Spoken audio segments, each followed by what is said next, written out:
like my water. I was at Trader Joe's. That is a Jenny size drink right there, because I usually have 2 or 3 lined up. Yeah. And I'm so.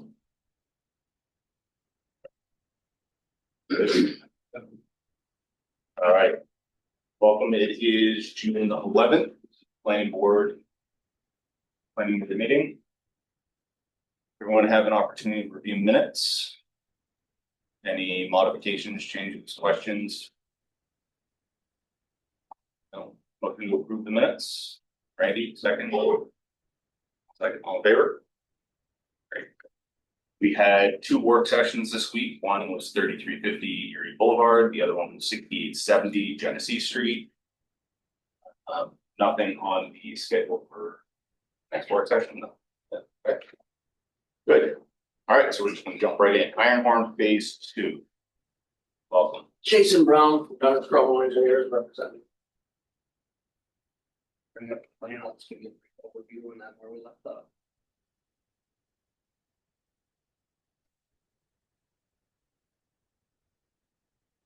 Site plan to do.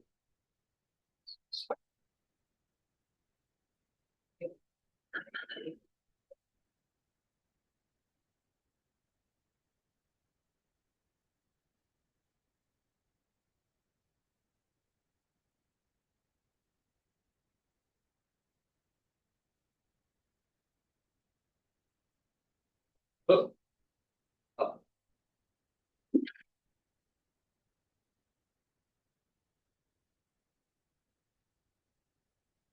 Yeah, that's P3 plan is fine. So good. Well, that's P3. So constructor.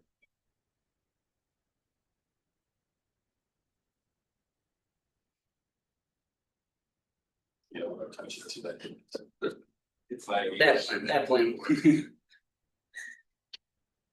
So the project includes the addition of an access drive around the building, some parking in the front, additional concrete ramp on the north side with an additional overhead door.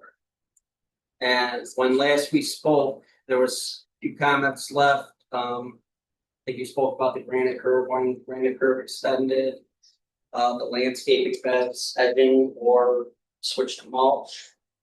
And I think at that time, the slope in the basin. We've corrected all those issues with provided mulch and the landscaping beds we set a granite curb like you asked.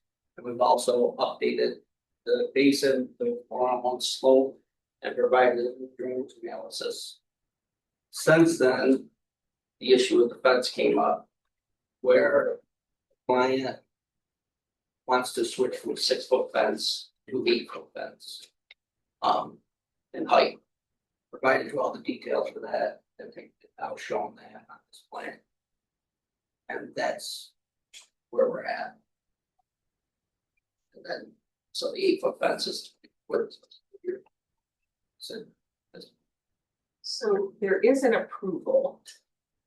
Are there, other than the 8-foot fence, are these modifications to the approval that are being requested? Or are there, you're just telling us these are things that? There was no approval for phase 2, there's an approval for phase 1.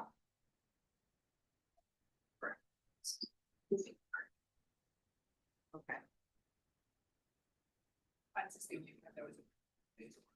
The fence was approved in phase 1 at 6 foot. Right. Questions? Comments? I mean, everything else is what we had asked for. The 6-foot to 8-foot fence is the question. You got to resolve. Putting aside the filing and the discrepancy in the fence size,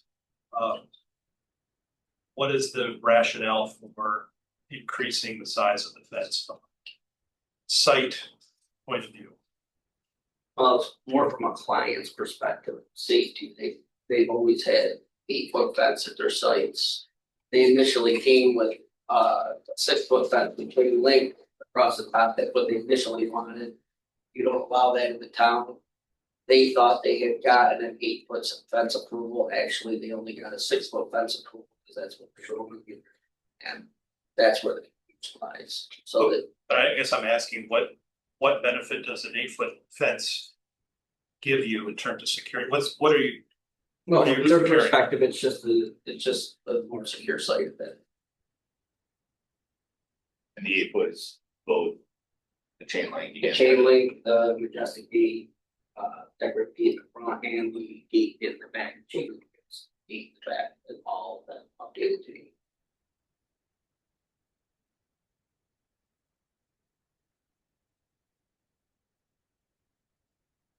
I guess I'm still looking to hear the Yeah, reason why? behind it. For an 8-foot fence and why a 6-foot fence doesn't meet that need. 6-foot fence is pretty typical. Oh. That's a big fence. It's not unheard of in your town, though, to approve for other projects. Do you have any examples? Not offhand, but I think UPS may have an 8-foot fence just across the street. So it's been done. Sure. I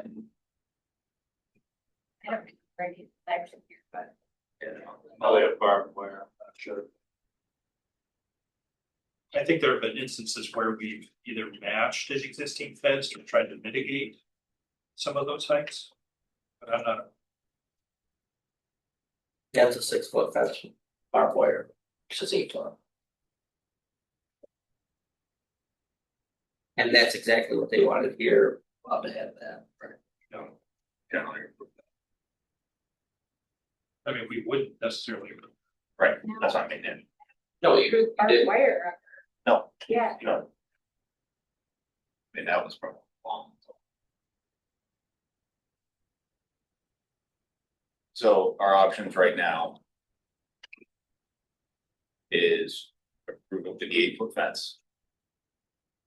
It's installed, it's there, and. I mean, I'm with you, I haven't heard. A real reason for going to 8 foot. So, or we approve it with the condition that it's modified back down to 6 foot. Was there any existing? What was the existing, was there existing fence? It was not. It was originally planned, like you were saying, I think it was originally planned to be a 6 foot with the barbed wire on top. I anticipated that was probably the equivalent of 8 foot. Barbed wire was removed, we don't allow Right. barbed wire. 6 foot was then ultimately approved. I just was wondering if we were matching any existing. That's plan, sorry. Just wanted to trace out, like, you to run your finger along, where's the fence on the site? so the fence starts at the building. Yep. This is your decorative fence. And then the chain link runs down here, comes around the backside here, over to here, and then another 8-foot gate there. Here, I can see. Street fence. I should 8 foot do that. installed. This is, the Google Street View actually captured the 8 foot as installed. No barbed wire, no Y at the top, it's just a. Traditional chain link beam. Can you say a little bit about how that happened? Like how, what went wrong there? Well, like I said, I think they just were under the impression they had their approval for an 8-foot fence, didn't pay attention to the plan. And installed an 8-foot fence. And with the 6-foot fence. But the client did always want the higher fence from the start, they just thought they had that approved. They told us that because they didn't apply for a permit either for installing it, that one contractor thought the other one applied, that contractor thought the other one applied. Who, For the permit, who put in the fence? For the, What contractor? I don't know offhand who installed the fence for them. they have turned it building since then. The owner or that- the contractor? And that building permit has the fence. Which is why it's referred back to us. Yeah. And the fence that's going across the drive lane, right, that's not yet built in this photograph. Mhm. Just remind me again, what's that? It's the construction. Now, if you go to the gate, you'll see it. So it's like a decorative majestic gate, black. There you go. Yeah, I definitely agree. Trying to compromise. Yeah, So the presentation, street presentations. like I'm thinking lower that to 6 and not allow that to 8. The other one is already in at 8, and I think it's shady when people do that. Like, you can give me that look all you want, but I feel like people know what they're doing when they do something. But I would say anything that's not installed yet, that it has to go in at 6 foot, that we wouldn't allow the 8.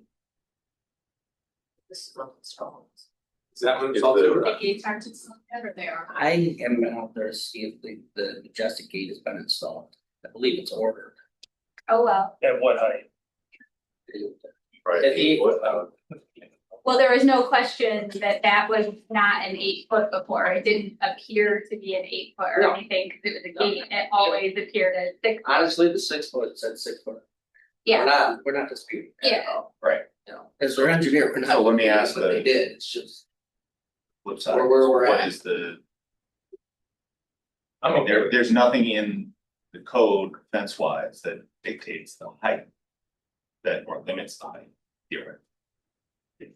So. Is there a drawback to consistent 8 foot all the way around? That's any questions. Not really. I think we have to look at where to point. I don't think so.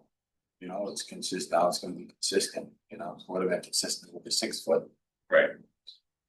Just at 8 feet, and somehow. Contractor that does work from town to it, didn't. Follow.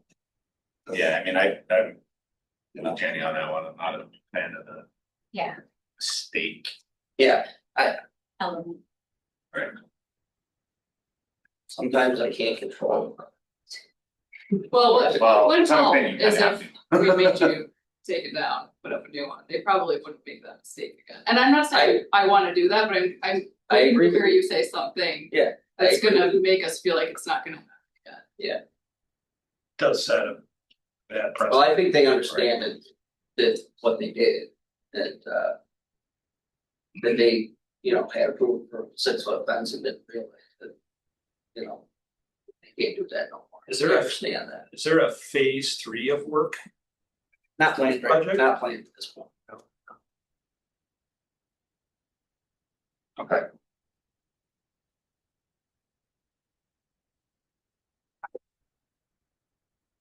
Well, I mean, I guess what I can. What I can do is just. Offer a resolution to plan as shown with an 8 foot fence and then. Take it up to you guys. Well, let me offer a resolution. So it would be a motion to approve the phase 2 plan. As presented with the following findings and conditions. This board has reviewed the SE applicant and grants a negative secret declaration for the unlisted action. The matter is exempt from OC referral. This is made with the condition that the 8 foot fence is now shown on the plan is approved as a modification to the prior phase 1 approval. This approval is made with the further condition that approval is for plans and other submitted documents, site plan documents, and signed by the planning board and chairperson and the applicant, and requires that all of the work shown be completed by the applicant in order for a certificate of occupancy or compliance to be issued. Any proposed changes, additions, or deletions to the scope of work and materials from the site plan documents are not approved and are subject to the further site plan review pursuant to the town of Wood section 2-1-2. Applicant remains responsible for obtaining any building permits or other permits from the town or regulatory agencies as may be required for the improvements and or site plan work approved in this site plan. As. The language or a line in there. With an objection of sorts to the fact that this was originally 6 feet. You recognize that and this is not. That's how you something to that effect. It's feet and it's not a usual height for this district. Okay, I think that. It's issues. I think we should refer to building too. Yeah. This is at 6 feet and it's not a legal height of fence for this district. An 8 foot was installed prior to the building permit. And we're giving No, them never grace, got it. and we're giving them grace Yeah. at this point. The planning board, reluctantly approves it. That's fine. But it as a compromise and accommodation. Yeah. To the applicant, and I'll add that to the second paragraph. Thank you. Okay. So with that. Second. General second, all in favor? Yes. I'm in In favor, Doug, yes. Yeah. Thank you, Owen. I'm against the fence portion of the resolution, I'm in favor of all the other. That can go one night. Yeah, but there's- That's probably conclusion. Yeah, but you did. I do. Sarah's.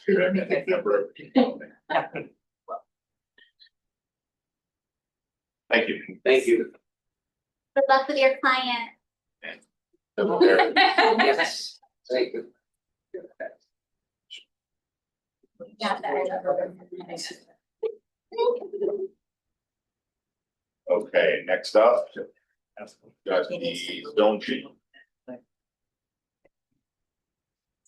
So, Mr. Marzocchi, you're the only one here for this applicant on the, application for the Yes, amendment? Okay. yes. So I heard literally 5 minutes before this meeting that there was a decision, at the Supreme Court. The only thing I know about it is that there's an order for the town to issue a building permit. And I just want to ask the applicant, this is only a recommendation and it's the applicant's application. So I want to ask the applicant if he wants to withdraw the application. I thought about that for the time being. Okay, so there continues to be an application pending. And Now, excuse me, that may change. I may change my mind and tomorrow I may withdraw, but same with me. I just received the decision. So it's too early to tell them. so there is a requirement for the planning board to make a recommendation within 60 days of the application. So this is our last meeting before that deadline moves forward. So if the applicant is not withdrawing the application today, Extend that deadline. they can extend the deadline by consent if you want to do that. Okay, so the application is still pending, correct? Marco? Yes. Right now, as we're sitting here today. So it's the application dated April 16th by the Wide Waters Group for an amendment to the zoning map pursuant to the section 192-21 of the zoning code of the town of DeWitt. So that's what we're here for a recommendation on. And at the last meeting, there was discussion on the criterion. And so we are, want to, go through that, just recap it. So if we recall. A couple of meetings ago, Marco and his group made their presentation. For the modification to those two zones from RT and so R2 and BT. We then held our public discussion on the topics and ran through the criterion. So what I'll do is I kind of wanted to run through those criterion again real fast, kind of refresh, discuss in there, and then a draft resolution that was provided to everybody ahead of this meeting. Did you all receive that? An opportunity to read that. Okay, so let's go through the criterion one more time, and then I will put that resolution. So the first. Excuse me, can I get a copy? Not until it's passed. So the first criterion was the consistency with the town's comprehensive plan and adopted area plans. So when we talked about the comprehensive plan, you know, the last one being last updated in 2017, there is an upcoming effort to update the comprehensive plan in the near future. Alana's office is working on that right now. We're working on getting that moving. You know, and these parcels were always viewed as R2 as part of that comprehensive plan. Nothing has changed in those since as long as we know.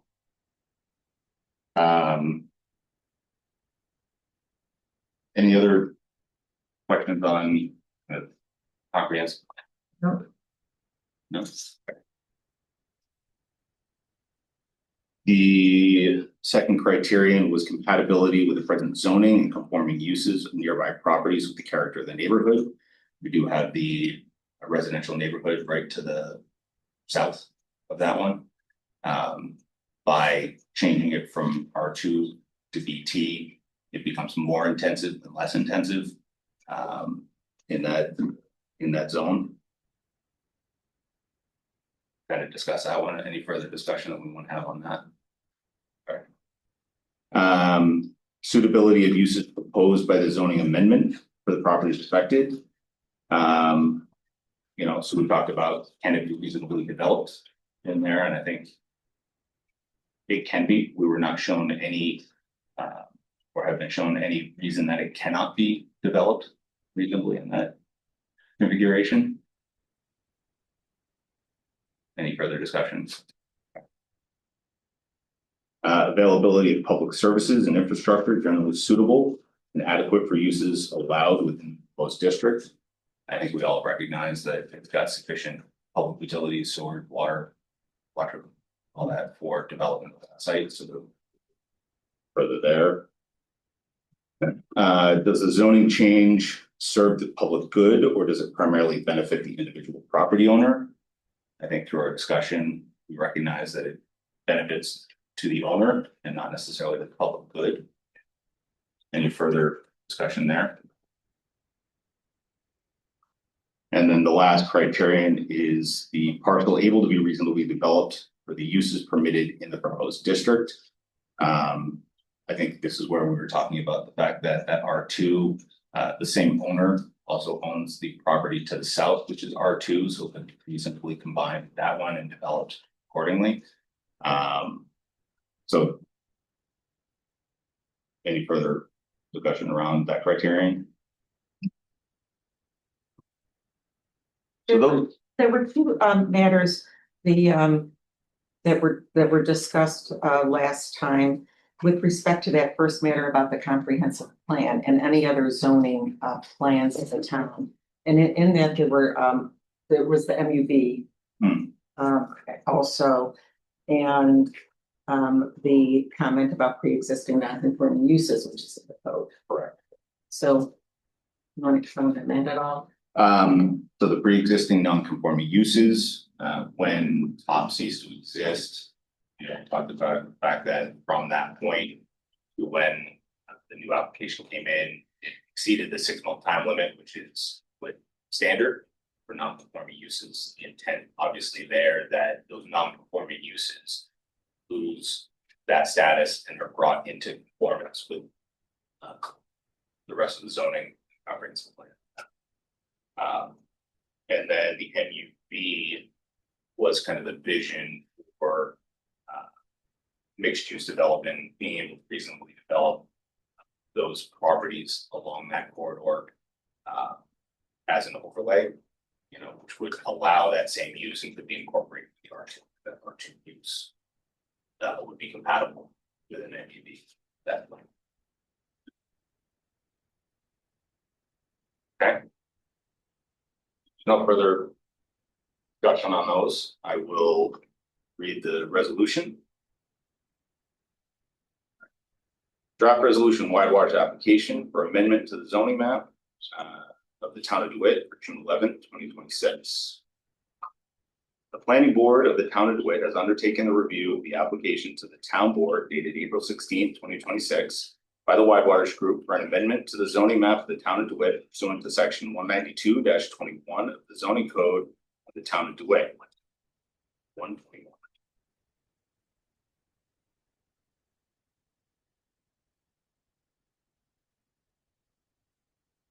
The applicant seeks an amendment to the zoning map of the town for amendment of number 1, parcel identified as tax parcel 060.06-01.2, which is currently the zoning district classification of residential R2 to business transitional BT.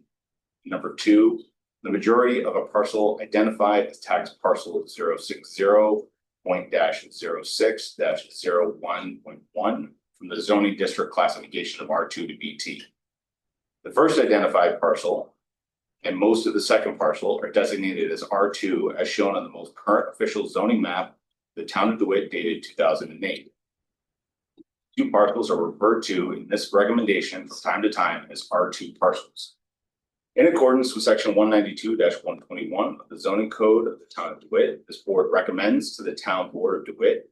The town board declined to take up the matter of the application / petition for the amendment to the zoning map and further recommends that the town board not enact the requested amendments to the zoning map. Said action also referred to herein as zone change or rezoning. This recommendation is made because the requested zoning map amendments are inconsistent with the town's comprehensive plan, conflicts with the town's adopted policy governing the discontinuance of non-conforming uses, represents impermissible piecemeal zoning that primarily benefits a single property owner, weakens the residential commercial transition intended by existing zoning district boundaries, and does not advance a demonstrated public necessity or corridor-wide planning objective. In reviewing this request and undertaking the recommendation to the town board, this board has considered the factors as set forth in 192-121 of the zoning code of the town of DeWitt. Consistency with the town's comprehensive plan, or A, consistency with the town's comprehensive plan and any other adopted special area plans. The town's comprehensive plan was last updated in 2017, having amended the town's first comprehensive plan in 2002.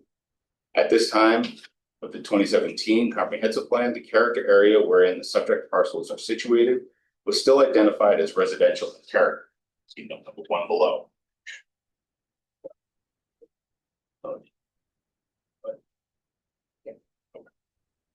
Note number 1. Residential development, traditional. These areas describe portions of the town where concentrated housing development has occurred over an extended period of time and where identifiable neighborhoods have been established. Density, lot size, and dwelling type vary, but the prevailing and desired character is that of relative dense, single-family housing concentrated in an urban setting. Schools and small parks are often focal points of cohesive neighborhood activity. In some locations, small concentrations of retail and personal service businesses have been established and survived. These businesses provide land use diversity and a measure of convenience to residents of the surrounding area. Planning concerns, the traditional residential areas include the need to maintain the historic character of various neighborhoods, encourage sensitive and compatible development on the few lots that remain vacant, improve visual and environmental quality through landscaping, lighting of public spaces, building sidewalks as appropriate, and encouraging a high level of property maintenance. Limiting extraneous vehicular traffic in these areas is also a challenge of considerable magnitude that should be a high priority of the town. Residential protection is a high priority of the comprehensive plan. Also, the town has adopted as part of its 2008 full zoning code update, land use policy regarding non-conforming uses, which has been codified. See note number 2 below. Number 2, 192-112, non-conforming use, abandonment, item G, abandonment and discontinuance. Number 1, when the active operation of a non-conforming use is discontinued or abandoned for a period of 6 consecutive months or for 540 days during any 3-year period, regardless of any intent to resume or not to abandon the use shall not be reestablished or resumed. The active operation of a use shall be the typical or normal activities associated with the use. Any subsequent use or occupancy of such land or structure shall comply with the use regulations of the zoning district in which such structure is located. Number 2, for the purpose of this section, the following circumstances, which shall not be exclusive, shall contribute towards evidence of discontinuance or abandonment of use. Item A, failure to maintain regular business hours, typical or normal for the use. Past operations of the use and or industry standards may be used to determine typical or normal hours. Or B, failure to maintain equipment, supplies, or stock in trade, which would be used for the active operation of the use. Or C, failure to maintain utilities, which would be the used for active operation for the use. Or D, failure to pay taxes, including but not limited to sales tax, workers' compensation taxes, property taxes, corporate taxes, etc., that would be required for the active operation of the use. Or E, failure to maintain required local, state, federal licenses or other approvals that would be required for the active operation of the use. Oh, yeah. And number 3, the legality of one or more non-conforming uses located within a property shall not affect the determination that another non-conforming use on the same property has been discontinued or abandoned.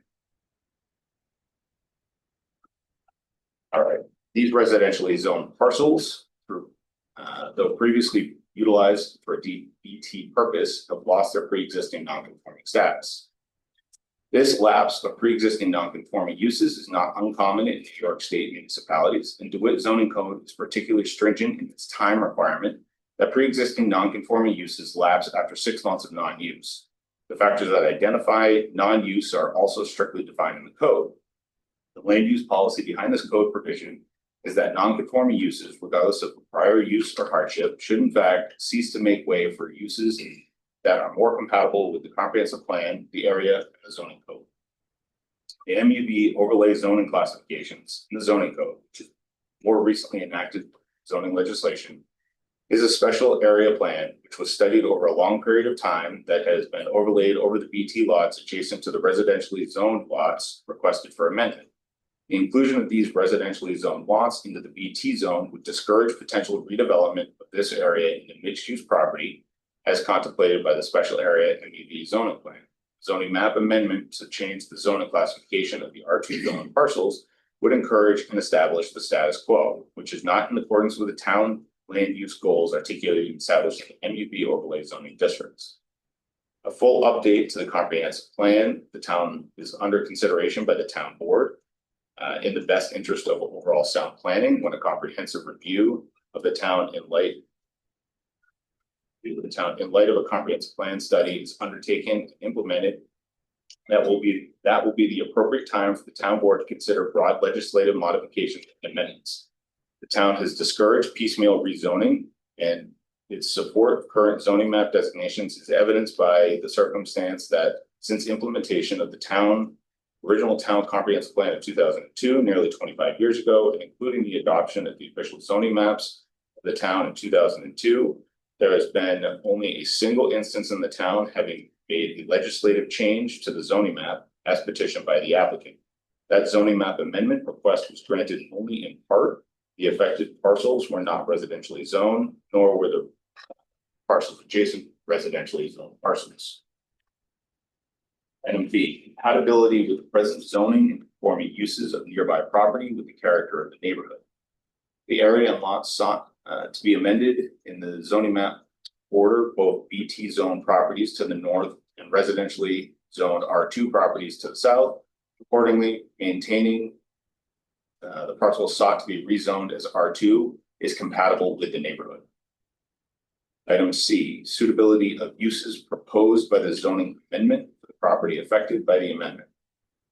Neither of the parcels sought to be rezoned can be developed on their own as either BT or R2. However, the parcels sought to be rezoned are now owned by the same party, the applicant, as the property directly to the north and to the south. The ownership by a single owner was not present until 2025, which makes a re-subdivision of the subject parcels in either of those existing BT or R2 parcels feasible. The bulk of the property owned by the applicant north of the subject parcels is currently zoned BT, and can likely be developed for many BT code permitted uses in their generally concurrent configuration with appropriate re-subdivision, site plan approval in conformance with bulk regulations, etc. Likewise, a re-subdivision of the current R2 parcels sought to be rezoned with the R2 parcels to the south would open development opportunities in the R2 zoning district. Accordingly, changing the currently more restrictive R2 parcels at issue to a less restrictive BT zoning designation is less desirable at this time than keeping the requested parcels as R2, so that further residential development directly adjacent to the residential uses in the R2 zoning designation parcels can be maximized. Item B, availability of public services and infrastructure generally suitable and adequate for uses allowed within the proposed district. Public water, sewers, and adequate road infrastructure are all available in this area for any uses, including those proposed by the zoning amendment. Item E, does the zoning change serve the public good, or does it primarily benefit the individual property owner? Certainly, the main benefit of the zoning reclassification to BT would be to the individual property owner.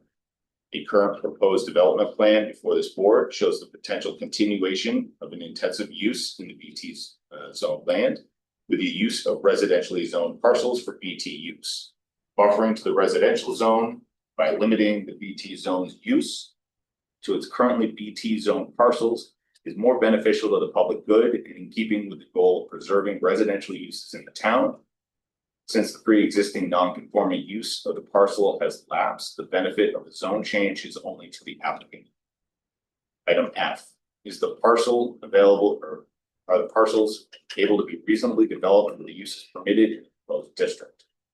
Either of the parcels can be developed on their own for any use permitted in the BT or R2 zoning classification. However, because the applicant owns the adjoining residential land, the opportunity for reasonable residential development, the permitted use is feasible. So, a lot of reading. So, this is just simply a recommendation to the town board. This is not an action by us. The town board will have their opportunity to take up the matter, have the public meeting, and address it further should they choose. This is a recommendation that I will put forth. I will make that motion. Is there a second? Bill? All in favor? Against? Kevin against. All right, so we'll send this resume for recommendation to the town board. Can I get a copy now? No, I have to fix it up and then then we'll get it to you. Right, yeah. Yep. Okay, Few things. Typos. Nothingness, kinds of things. next up we have Raising Canes.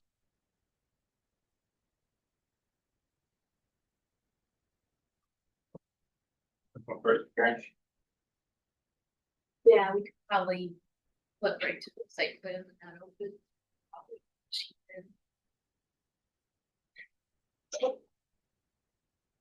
Good evening, I'm Karen Majanowski from Bowler Engineering here with FL Gorman from Harris Beach Martha this evening. And virtually we have team members from Raising Canes, AGI Signs, and ADA Architects as well. So we have the whole team represented here. As a refresher, we've introduced this project before. It's located at 3159 Erie Boulevard East in the town, which is a current Taco Bell site. We're proposing to redevelop with the Raising Canes restaurant with drive-through. After going through the project with the board last time, we went through the general layout, scope, scale, everything like that, and outlined the variances that we thought we're going to need. So I'll start from a site standpoint. Our main goal this evening is to get a recommendation to the zoning board meeting on Monday. So everything we've submitted is what we're going to be presenting to them. From a site standpoint, our area variances really haven't changed. So as a reminder, we need a relief from the amount of parking. So where 68 spaces are required, we're proposing 36 for the restaurant. That calculation does include the square footage of the patio as requested. So that is the worst case, I'll call it, and most relief needed. But as you can see here, we have a lot of green space, so if we felt the parking was necessary and they have hundreds of locations to back up the need for parking, we could add more asphalt and lose the green space, but we just don't need the parking here. The business itself, about 3/4 of it is the drive-through, which is another reason that we feel we don't need the large number of 68 spaces here per code. And then our second area variance as far as the site is concerned is stacking in the drive-through from the order point back where 4 spaces are required, or where 6 spaces are required. We have 4 per lane, so we do have 2 lanes, so we do technically have 8 spaces, but it's looked at in just 1 lane. So from the order point back, we're proposing 4 in each lane where 6 are required. We do have 6 from the pickup point to the order point in the inner lane and then 7 in the outer lane, since it's longer. So overall, we feel that it's sufficient, but the way the code is written and where the spots are designated in those places, we would be seeking relief for 2 spaces there. And then moving on to signs and our variance requests for those. So we've been hard at work, come a long way. As you know, we need variances for them. But we've significantly changed the typical sign program that they would have. So we are allowed 120 square feet total for signs, and we're requesting relief for an additional 65.46 square feet. And I'll go through and outline what those signs are. We're allowed 1 attached sign. We're seeking relief for 5 additional for a total of 6 signs attached to the building. And I'll run through what those are. So I'll show you here and then we can flip to the elevations next to see them visually. But as you can see, we have sort of a unique property here. This isn't a traditional lot where you have a front yard, 2 side yards, and a back rear yard that no one sees. This is visible from all 4 sides. People will enter from the adjacent shopping plaza into the site access there. They will not be entering from Erie Boulevard East. So the signs will be visible from all 4 sides. So we have 1 Raising Cane's wall sign on each of the 4 sides. So if you're in the shopping plaza, for example, and then you go to leave and you're wondering, what is that building? Now you know, because there's a sign on what's considered the back, but highly visible side for this unique lot and location. We also have 1 small 3 square foot illuminated sign within a window here. And then lastly, we have a metal wall art sign, and so that's the 6th sign that we have. If we want to flip to the elevations. So here you can see all 4 sides of the building and those 4 Raising Cane's wall signs. Each are the same as each other. And then the decorative art that's considered a sign, the top elevation, and then the very small bigger sign in the window that's there. These are different than what you've seen before. The one has been lowered and is completely all of brick, so it's even hard to see. And then the dog banner has been removed as well. So that sums up our sign package and our variances, so I'll turn it over to the board for comments or questions. Thank you. Yeah. Yep. Which side is the road side, just so I'm aware on the elevation, just which one is the road? So Erie Boulevard is the top. Yeah. that's the top. And the next This is the parking lot. parking lot, that the next one down is the entry drive, and the one down is rear. The rear and then the drive-through. Okay. Is this more, That's at the bottom. did you have 4 Raising Oh, yeah, Cane this is- signs initially, or I don't think did so. another one get added? Yeah, So they added originally. the actual Raising Cane signs themselves that are all identical, we Yeah. added 4, but we Okay. took away those other signs. You took away the one, the dog banner. Yeah, You took away one, but Way to darn it. Don't you have a monument sign as well? We do, we're reusing the existing. The monument sign. Was that part of your count? You said you have 6. It's not required to be. It's separate. You're allowed the one detached sign.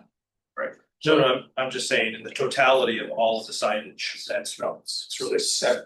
It's 7. That's so. it's counted in square feet. It's kind of spread. So the signage. There's two variance requests that kind of go hand in hand. One is the sign is the number of signs, patient signs. The other one is square footage in there. So if we talk about first the signs, then we talk about the square footage of that. So by right, they get the sign facing area and the monument side. So that side is Right. good. The next question becomes if we look at here north and south, the entry drive side, the parking lot side. I think we've looked at those and typical, we'll provide the parking lot side for something like this that doesn't have direct access. It's also marking the entrance too, right? Correct. That's where your entry is. Yep. And then the entry drive side, which is off Fury Boulevard, is identifying the building for those people coming down Fury Boulevard West in there. So I think those ones probably work. In terms of facade, having the sign on this facade, again, questions for you guys in a second in terms of location with those ones, but just in terms of those 3 on that side. The 4th was a recent addition, which is on the plaza side in there. The one on the plaza side serves as, I guess, identifying the building. That side, however, you're already have made that decision or you have driven into the site after seeing either your Boulevard East, West, or the front side. So going to 5 guys. And then the line's too long there and leave, and you're like, oh, I can go to Raising Cane's. But to that point, I will say the order board is right on I that was just side. gonna say the elevation isn't showing like Right, so the order board is right there. Yeah, So there is identification on that side. So question is, does that sign on that side of the building seem appropriate? Is that something that we would entertain at that? Do we have elevation for the order? We do. We have some photos. so I originally asked when you guys were here, like, why so many signs? And the reason was because people come and take photos. It wasn't so much like they don't know the building, like they're gonna know the building. But I do think the board could say, like, the board is gonna have a menu on it. I get it that it's gonna be Cane's, but I don't see why you put the metal sign where there's gonna be traffic and then people couldn't take their picture with the building. It seems like you would want that metal sign someplace where pedestrians could go easily. And if you're saying like most of your business is through the drive-through, why would you put your little dog over where there's traffic all the time if you're saying that the reason that you wanted the signs was to take pictures against them? It doesn't make sense to me, I guess. The majority of the traffic see it. But Oh, that isn't that's on why you Gary's side. asked for all the signs. Is there a Asked- walkway on the dog side or not? Is there a No. sidewalk? That's It's the drive-through traffic. side. Well, let's also understand what constitutes a sign, right? It is, The dog is a sign, yeah. it is a sign. Is it also a mural? And is it identifying product? I think they said it was one of their logos. One of their, Also the back side. yeah. It just seems like if you were sticking with we have the signs, people come and they take pictures against the building and they travel to multiple locations, we take pictures at the building, that you would want that where people could actually walk and not get hit by a car. If I may interrupt that, I think that may be a secondary reason, taking the pictures, but the primary reason is for identifying the building. But you have a monument sign out front. You know what I mean? But if you're driving by, so obviously your Boulevard's a separated roadway there, and if you're driving by, But So don't you- when you miss the four other signs, you see the dog. Sign too. And that, On the front side, that's. right. Can you say that again? Sarah. Oh, I Yeah, said, Sarah. I just asked for clarification. That, is there not also a Raising Cane sign on the same side of the building where? The Yes, Yeah, dog sign Yeah. is, if you're saying it's for identification, then it's being identified. Already, but I mean, two signs, one sign is probably. I mean, they currently Taco Bell has two signs there, right? They have their logo and then they have. A written Taco Bell sign, so that's the top elevation is your Erie Boulevard side that has, the dog has the raised hands. Yeah, I mean, I don't really see a need for a sign, the back of the plaza sign. Right. You literally have to, there's no missing this building. When you come into that site, there's one way in, one way out. It's adjacent to both of those. Your approach to the site on any you're side, surrounded by the approach. you're already seeing a vast amount of signs, right? I think that's the impression that I get. You cannot miss the branding and the signage on this building on the Erie Boulevard side. I'll point also to the one that we recently did for Taco Bell on Bridge Street. It was the same conversation, right? You're going either east or west, whatever it is on Bridge Street. You're seeing Bridge Street side, you have one sign there and you have one side on the other side in order to capture any of those people. So it's the same concept here. I do believe Chick-fil-A has signs on all sides. Chick-fil-A is different. It has a road that goes all the way around it. So it's got Erie, it's got Public Bridge, Public Road, and it's got. Really low, like, I don't think you can really foresee it. This is low too. Yeah, well, no, We fit low. well, you come up and you can see your monument sign. They don't have a monument sign on the boulevard, like on the Erie Boulevard side. There's no Chick-fil-A sign. I don't remember a monument sign. No, there isn't. So, I mean, like, there was a give and take. Yeah. Now we comment sign. Yeah. Right. Multi-tenant, so they Three put sides. have their own. Right. Right, it was a give and take about the positioning of the signs. So we had to determine which was the front of the building. Right. Front. I guess also too, on the plaza side, if you just scroll down a little bit, that side. Again, it's really hard to evaluate on this elevation, but I really wonder how effective from a visibility point of view that would be, because you have, isn't there a canopy There's another canopy in the foreground that has the potential to obstruct the view you're trying to achieve anyway? And so, right, Once you're there, the grade's pretty level, so that sign would be above canopy.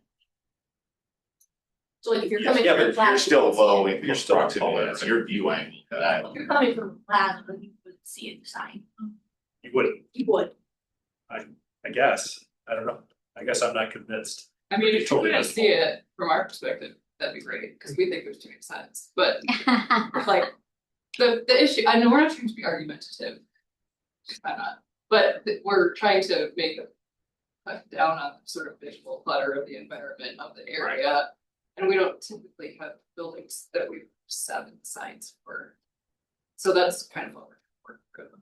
Sure, and we've already cut it back, and just to go back to this sign here, there is a sidewalk area in front of it. Maybe the site plan would help you on that part, so that's this one. How do you get to that sidewalk though? Either you're through the restaurant. Oh, okay. Yeah. Oh, see, For the patio. I guess I didn't see the patio part, that's- the yeah. little fence at the patio. So you can access that sign. The patio is actually, it's got Yeah, doors the that glass come down. doors, yeah. I think it also helps break up the wall, so you don't have a blank wall, but it's empty, so What is that material? I don't. I don't know. I can speak to that. That's aluminum substrate. It's like a die cut thing. But as far as cutting down on the signage, I think Chick-fil-A has like over 260 square feet of signage. So their variance, I got 140 square foot variance for their location. And ours, which is like, 120% over code. And I think the variance we're requesting is about 50% over code. So we really have spent a lot of time trying to limit the number of signs, and think it actually adds a lot to the architectural integrity of the building. We have Dustin Johnson on the line, one of our architects. The sign on the plaza side, yes, to the architectural. Yeah.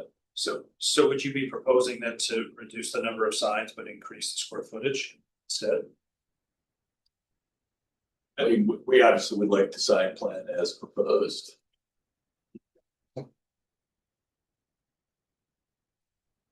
So we have the 4 signs around the building. We have monument sign, dog, and then there's the chicken fingers neon sign. The other, which neon signs are allowed or not. And it's up to the board, right? It's compatible with the character that I. So. I mean, they're Fairly benign. yeah, I mean, I would agree with that. At this location, size, location for it, I don't see it as a detraction building. And then lastly, to note, it's being interpreted, I believe, that these are above roof eve, which you can see they're below, but they're above the roof. You can't lower it because of the line. I didn't want to mention. that Yeah, as I mean, well. I think that's one that I certainly have issue with, because that's a metal grate up there, metal railing essentially. Parapet is to the left. If the sign doesn't have any issue being on that facade where it's located, if that sign slid to the left, even just horizontal and straight to the left, it's now 1 foot below the parapet and it complies because it's in front of that railing. And no great fence up there, it's technically now 1 foot below the eave, so you would have to lower it down 1 foot below the brick. That's worst case why we've requested variance. If that's how it's being interpreted. So I don't know. I mean, it's been a consistent interpretation, it's come up many times. And it's been the same interpretation of where they is. Plus, these guys are architects, so I shouldn't say that. You know. Right, so Yeah, it seems like, especially there, if there's not a door, there used to not be a sign, a cane sign on the side of the building, right? Because I would have just said, move it over. But no top elevation. No Top top elevation. elevation. that's the only place they did not bring close ones on the plaza side. Oh, I think we just keep pushing back up. yeah, I think we The keep 1 saying, foot below. push it, Yeah, 1 Yeah. foot below is the, or extend The the brick. brick there. Hi, just to- everybody. This is Dusty. So your code doesn't regulate like that a wall can't change material going up. And it does require that the full plane of the wall is the same plane going up. I've been discussing this outside the board, but the code is not really specific to our style and everything. And there's nothing that says like you can't change material, and that's not a metal railing. It's screening that keeps the same plane and keeps the same height of our building all the way up. So okay? I think the confusion is that like it's just the sign sits where the material changes, and that's not like we want to keep it, like we said earlier, a little higher so everyone sees it.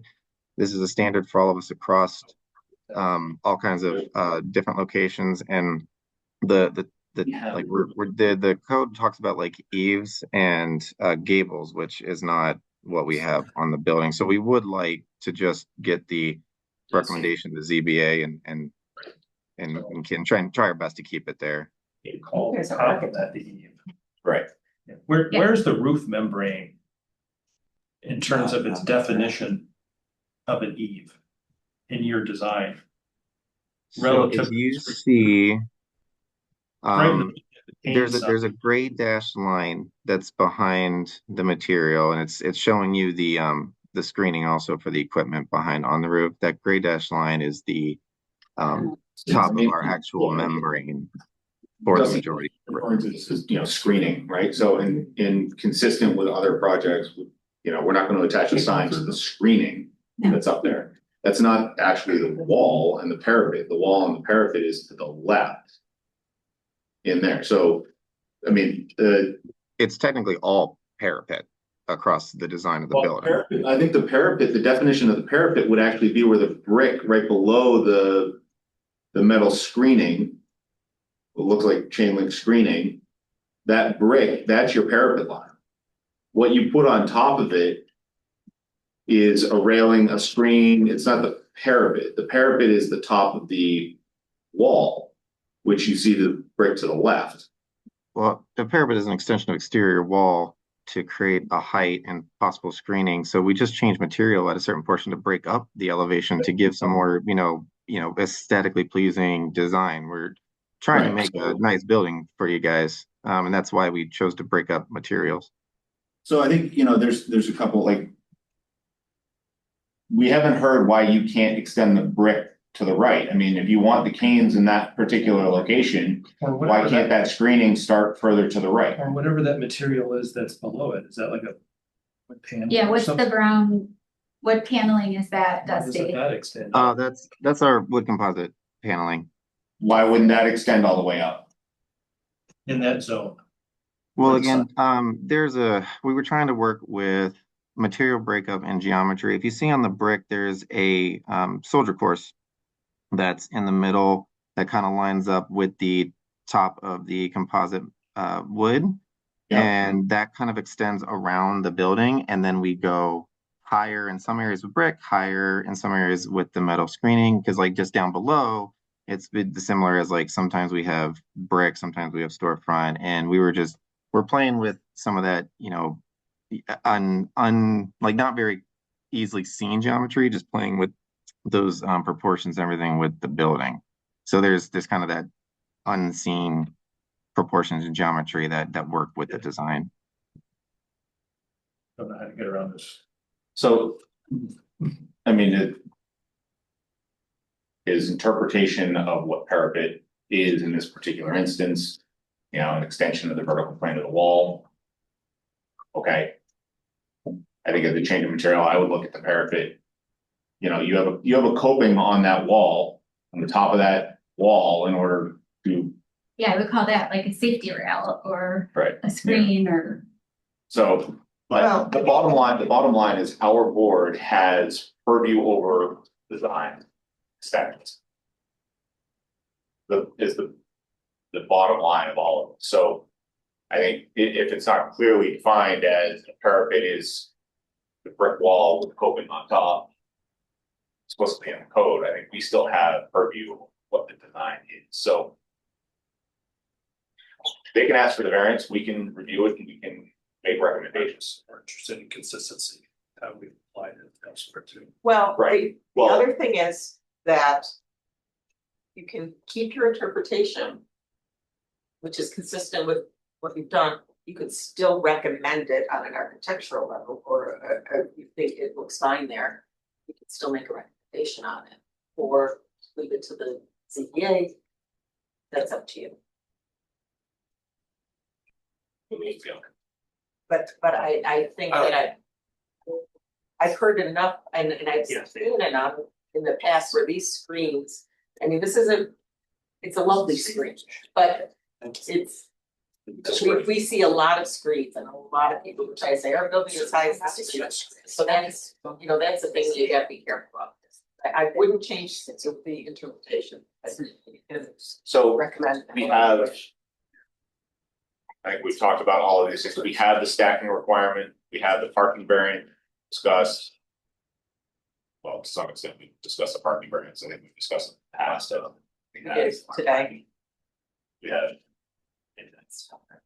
So On the stacking requirement, variance, will both lanes be open? For all business hours? The inner lane will be always open, and then the second lane as needed when it's busier.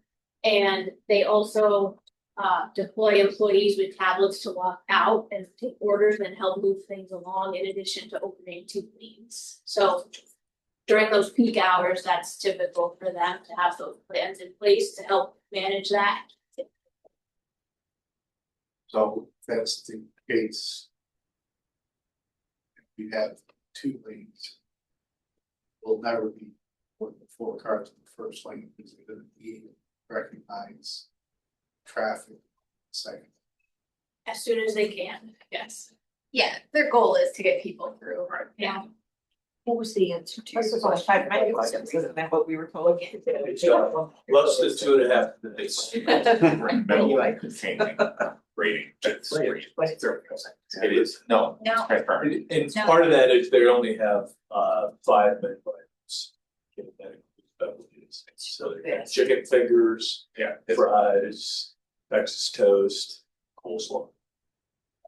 What's great? Very similar. Well, and then great. In terms of parking, like any issue in terms of parking, I think, you know, to her point, there is additional space. I mean, certainly to the downside. Yeah.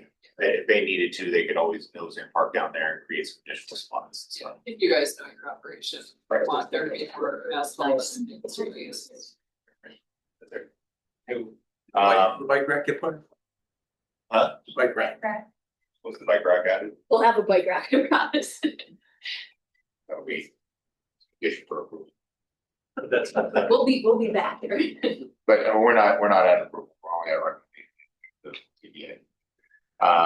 We talked about number of signs, we talked about moving all of the signs down 1 foot below the heat. Or changing the heat. The last one that we have on here is the square footage increase.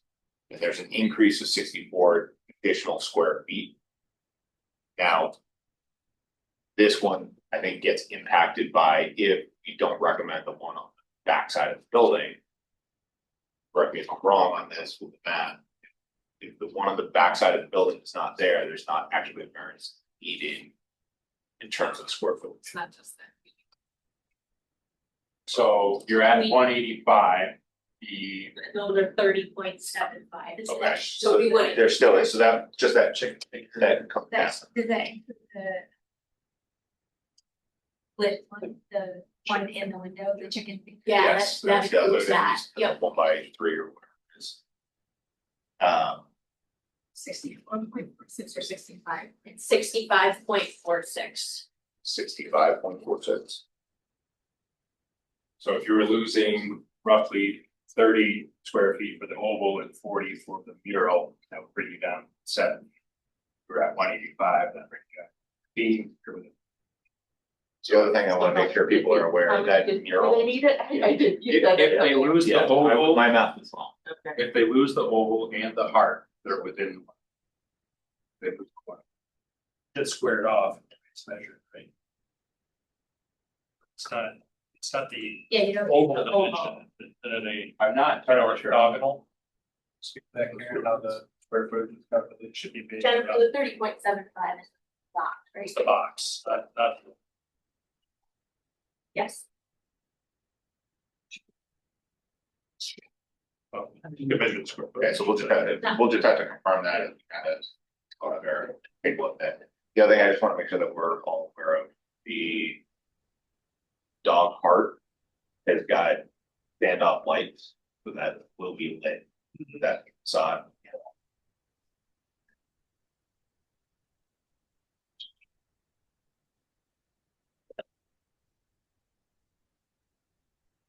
All right, kind of got through that one. You just call it Blair. I did.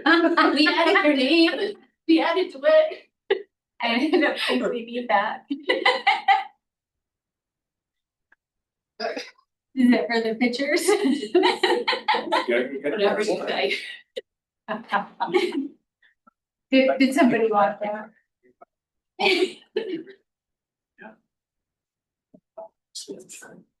So where does it stand with draft? Let's get recommendation. That's right. So, okay, Yeah, I guess my position is, I do think that it's an excessive amount of Kane's building signs on the building. As we've talked about on the plaza sign, it would not be my recommendation. That's approved. I can get behind the other signs of the building, I can get behind the extra square footage. I can get behind the chicken fingers. That sign, so it's kind of where I am right now. So which sign? so The one on the plaza sign, I think we're gonna get approval. in my That's kind of where I'm. Alright, so we got a couple of things to work through. So I'm gonna read the recommendations here, because I think what we're gonna have to do is. Vote individually for each of these items. Okay. On there. Yeah. Instead of a wholesale, keep it simple. Okay. So. Raising Cane's, the applicant has requested several variances in connection with their application, and the planning board makes the following recommendations to the ZBA. First one is stacking requirements. And I'll vote on this one. For the stacking requirements, this board recommends that the request for a reduction of the required 6 spaces in the stacking lane to allow for 4 stacking spaces per lane, as the applicant has presented evidence that with 2 lanes of drive-through, stacking of 4 cars each lane is sufficient to prevent the backup of traffic that the stacking requirements per the code seeks to prevent. Or back from the border box. Or back. And should we mention that they also deploy handheld, like, people out there, like, No, you know what I mean? So then they can do the orders back in the line. They have more than they need for from the window to most of secretaries, right? Yes, the code says to keep 4 in one spot and 6 in the other. And it's just reversed. Yeah. So. I'll make the motion for that one. All in favor? Who's second? Oh. Doug seconds. Gotta say it. All in favor? Great, that one passes. Okay, second one is the parking variance.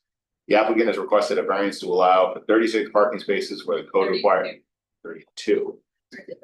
She said There's that 36. Yeah, Sorry. It's 36. Yes. The applicant has requested a variance to allow for 36 parking spaces where the code requires 68. The applicant has presented evidence that due to the significant drive-through, as opposed to a sit-in dining at this fast food location, the 36 parking spaces is sufficient. This is similar to other fast food locations this board has seen in the recent past, and it's apparent that this reduction of parking spaces works for this use and particularly the Cane's business model. Kathy, Jenny, all in favor? Okay, forward on that one as well. Can we have like a pre-vote for 3A so we know how to read it? It's not confusing. Or what it is about. Whether it's positive or negative, right now it's negative. Right, so. If you don't want to vote for it, don't vote against it. Are you gonna split that one up for size and location, or are Well, you? this is just for the 1 foot below. This is Oh, allowed, okay, it's an sorry. allowed location. Yeah. Okay. So number 3 is installation of all signs. A minimum of 1 foot below the E. This board recommends that this variance not be granted. There is nothing unique about the installation that would suggest that such a variance is warranted. And on this facade, there are other options for a sign installation that would not require a variance. For example, the brick may be extended upward to accommodate the sign. Or the sign can shift to the left and meet the criterion. Hello, how are you? Can you mute yourself, please? Whoever just answered the phone. Thank you. Or the sign can shift to the left to meet the criterion and also be above the door. This requiring placement below the eave keeps the sign more architecturally compatible with the building and the purpose of the signage, particularly at its essence. That's 2 variances, 1 for each sign. Yeah, because there's one over the door and one on the other side, yeah, one on the, They're both posed back below the E. yeah, Correct. Okay. that one. Isn't it And the one at the- also technically a self-created hardship? Yeah, but that's for That's the, for the that's for the ZBA. I think what's unique though about ours that works is like if the roof stopped here, I get why the code is written and it's completely, would be completely above it, but we have something behind it to give it that massing. There's a thought. And imagine if there was nothing behind it, like I see why that was See written here, for the code, yeah. but. I just think the difficulty is you get into this game of, well, now it's, instead of halfway above it, now it's 3/4 of the way above it. The next thing you know, well, we've got 1 inch on the parapet below it. The rest of the signs above it, I think it's a really dangerous precedent. We have not, pick weight, same thing. Right. Other signs, It's the only time that that's Right. been granted, Right. because it was a It was building hard, and. it was well, hard. it was no longer building. They're not doing it. So with that, I'm gonna move to not approve 1 foot, not recommend 1 foot above that one. Second, Bill, all in favor? Against? I would mind it in one location, but I mind it in the other, so I'm half and half. Well, you're against on this one, so it's, So the motion is by Nate, yeah, Bill second, Bill second, Randy, Bill. Doug, myself, yes. Jenny, Kathy, Kevin, yes. Cause I don't mind the one over the door, I do mind the one over the windows. Cause the one over the windows could just be slid over the dog. Other one we slid over to. Yeah.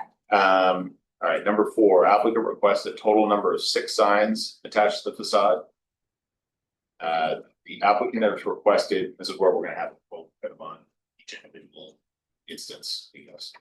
The applicant has requested 6 signs total, where the code would allow only 1 sign per street facade, which the lot has access. On 2 of the facades, 2 signs are requested. It is important to note in this discussion, clarification, that in addition to the 1 building mounted sign on the facade facing the street being permitted, the code allows a monument sign. Allows for directional signage, all of which the applicant proposes and is shown on the plan, and the code also allows for a menu board sign. Accordingly, there is significant signage allowed by right. So, number 1, read this one. The applicant has demonstrated that an additional single sign facing the parking lot for this site will assist in identifying the product or service and directing the customers appropriately, particularly those traveling on Erie Boulevard to the west. And such sign is recommended for a variance. You're on the parking lot side, Correct. can you call out what elevation it's called? Because the elevations are not labeled north, east, west, south, which is crazy. what is it? Side entry elevation. But it's What number is that? facing Side of the building? So east. south. Well, none of them are called out like that, so I know, but I said. Yeah. I mean, it's a Parking lot. So just say 2 like E is L 1. Where's the E? Yeah, 2 E L. yeah, Facade is labeled. It's the side entry elevation. The top of the Two. top of one. so that's. Okay, so I will move to. Again. Okay. So is that? We are moving to approve Facing that the sign, parking lot. facing the parking lot. The Raising Cane's own parking. So 2 signs. Oh, are raising at L. Cane's parking, Yes, so the entrance. yes, Alright. yes, both sides, and so we're looking at both sides, approving both signs on this elevation. Sign. The chicken fingers Chicken one finger. and the Oh, Raising Cane's. Um, Jenny's got that one. Second, Randy, all in favor? Are you in favor of 2 signs on the front entry This of No. them? No. No, Yep. wait, Parking on lot. 2EL-1, Chicken finger, coming from their parking Yes, lot okay. into the building. all in favor? Sorry. We'll get this. Sorry, guys. There's a lot here. All right, second one. A single additional sign facing the access right of way into the plaza will further direct incoming traffic to the site, use an appropriate manner and is recommended for a variance. This is from the entry drive side. And that's planned. The drive-through side. And that is it's That's the back, the building. 4 on The here. plaza. You guys, hey Dusty, architect Dusty, can you label these northeast, west, south for the next submission, please? Yep, and I'll put the street names on there for you. Are we talking about the back Then we're of the gonna have big all this. plaza? No, no. I know it. This is the one. Cause So- I keep saying entry, Hold on but a it's second. not the building's entry. This is the one, whatever, the entry drive that comes off Erie Okay, in there, it's the one facing that entry drive side, so it. west, Yeah, west, okay.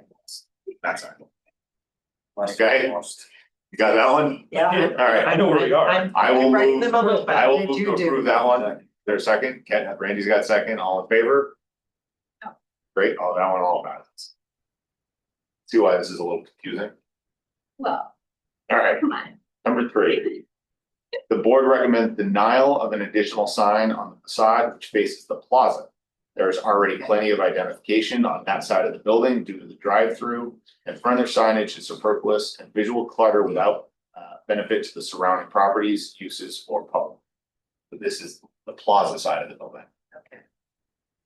All right, so I'll make the recommendation to deny that one. Bill will second. All in favor? Against? Against? All right. Number Although the 4. blocking is good there, And what is that?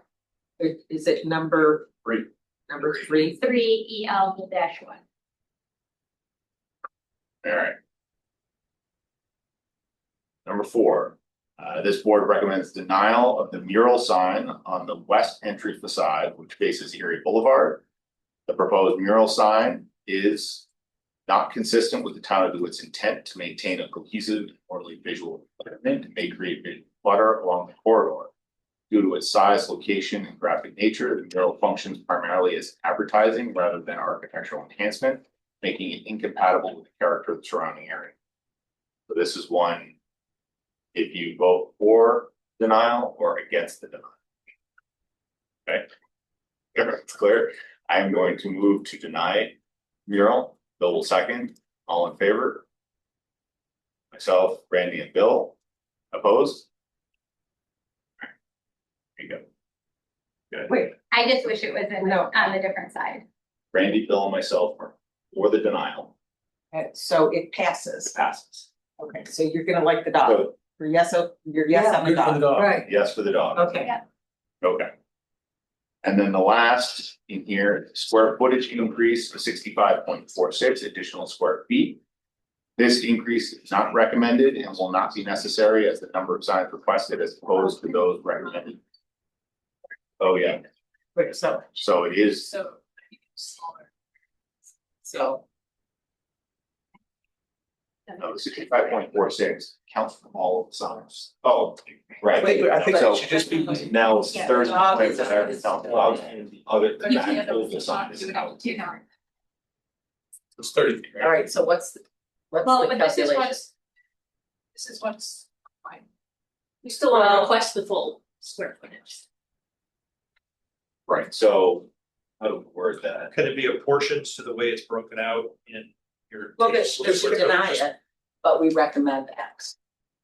So we deny the We deny the full request. request, which, because that's what's in your application, is this number.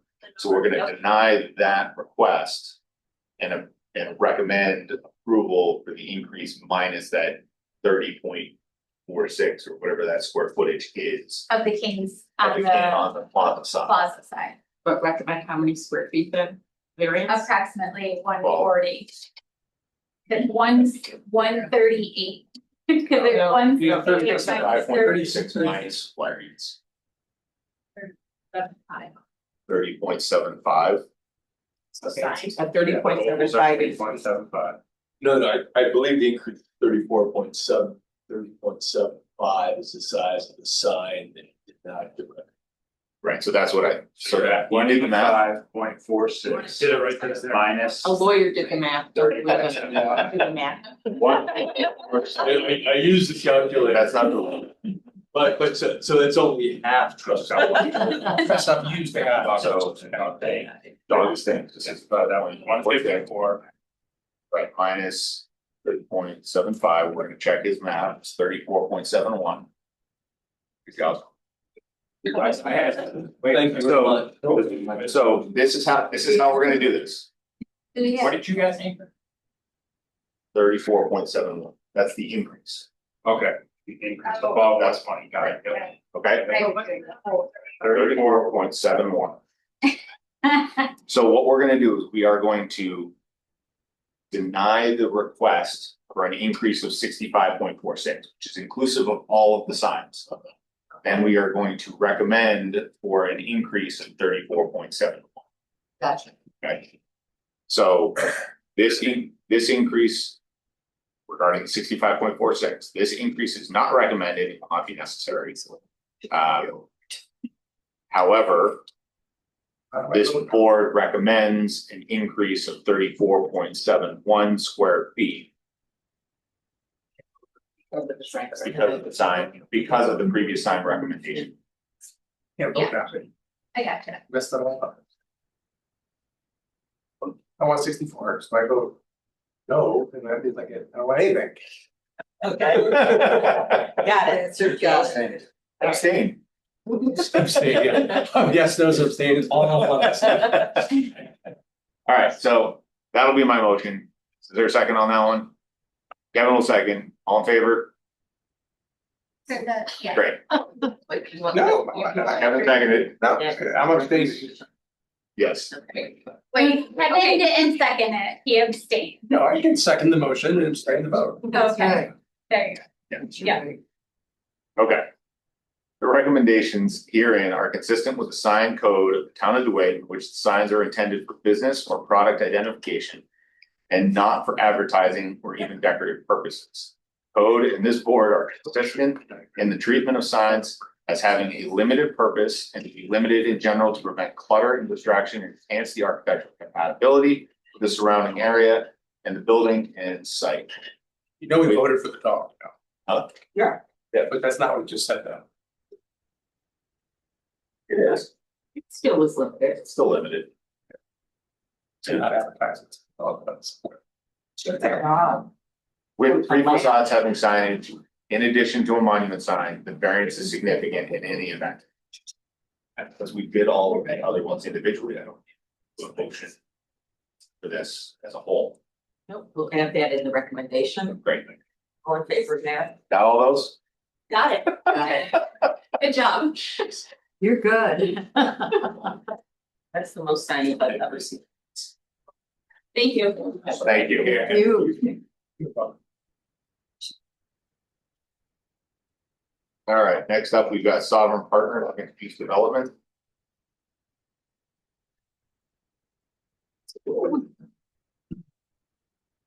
John Morley and Del Bud Architects, representing the owner. The owner wanted to hear tonight, but he has some travel challenges to get here. I don't know if he logged in, maybe on it right now. Right? John, can you spell your last name for me? Bartolai, BARTOLTTI.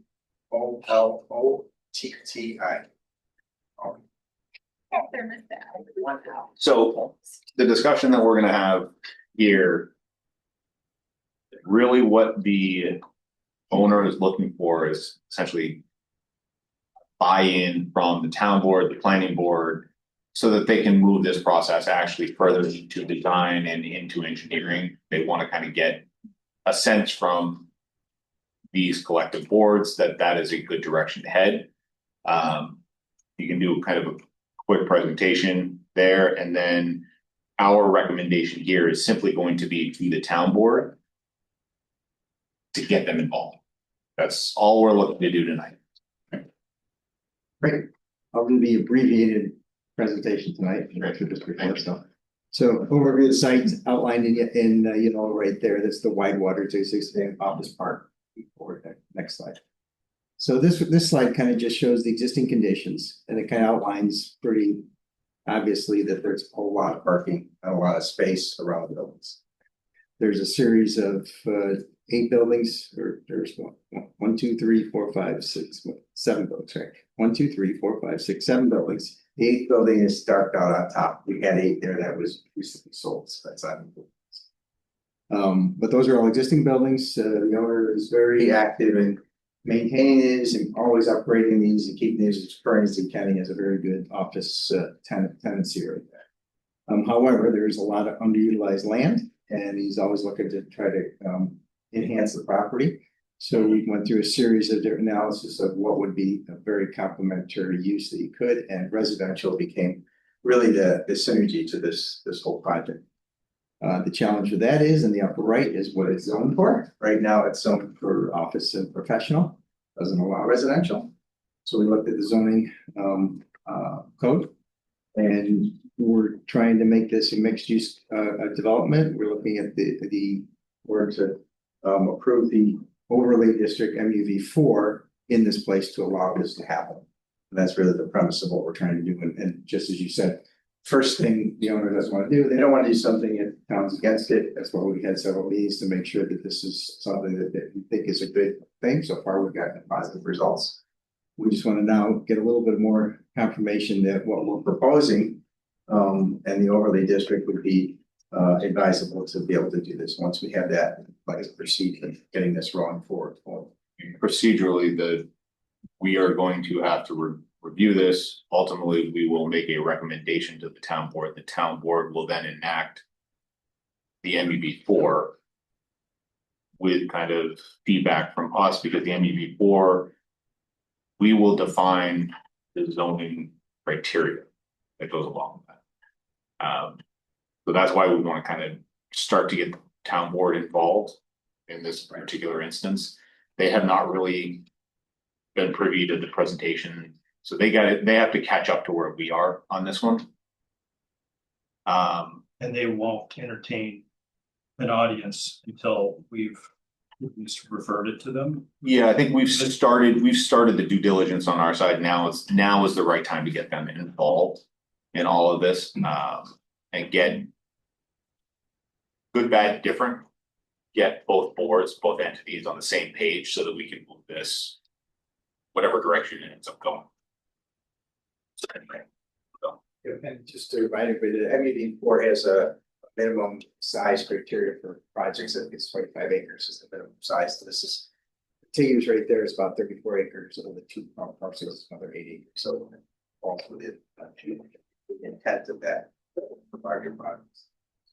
What you're seeing here is the proposed introduction. The yellow buildings are all the new residential buildings. There's a series of 10 right there. The MUB4 allows for 6 stories. These are proposed in 5 stories right now. One of the things that we're trying to illustrate here is it's going to be a tough balance between parking and green space and creating a community. That's the whole concept of this. It's not just throwing buildings out there. It's how do we actually tie this together to have a space that's thoughtful, that enhances it and allows you to have a very walkable community with here, so that the people within the parking, within the residential, can have their own residential stuff, but still be intermixed with the complementary office uses. And I think it enhances it well. We've got a center cluster here in the center. There's building A, B, and C. And those were kind of the hub, the center, the heart of the whole Can you tell me development. where 10 are? Because I can only see 8 residentials. There's 1, 2, 3, 4, 5, 6, 7, 8. You're right. I said 10. Yeah. Yes, I'm sorry. Yes, I did say 10. Got the lawyer. So. I didn't use calculator. That's why. I know, right? You didn't have your calculator out. So with what you have shown right there, are you still meeting all your parking counts? I am. We've got a parking analysis here to cover. Okay. So, There's okay, that much I am, parking count. if I look at the MUB4,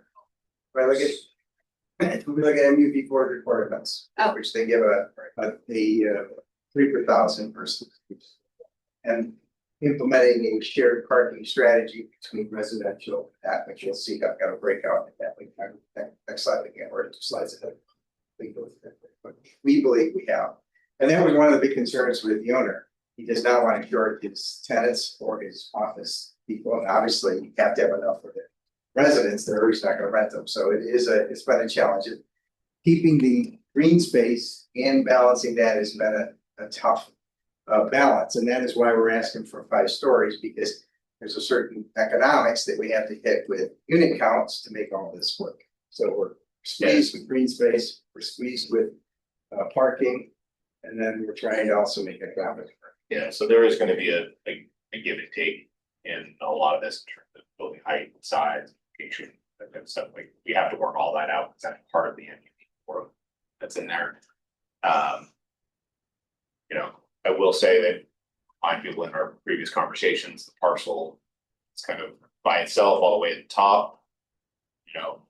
Generally we want to see these contiguous as part of that acreage development. That one kind of sits on its own out there. So there's discussion that's got to happen around that one. And without that, you're still at your 25 acres, right? Without. And this parcel here alone is like 30. Yeah. So we're still okay, but we also probably acknowledge the one on the left. A little more. It's a little more contiguous. It's kind of got the road kind of bifurcates it, you know. So I think there's discussion that's gonna happen on those ones in there. In terms of building height, you know, they're all 5-story right now, so you've gotta look at where is 5 stories appropriate, where's 4 stories appropriate. I don't think 6 stories right here in this configuration is appropriate. But these are all things that we'll have to kind of work out here. I know you've had.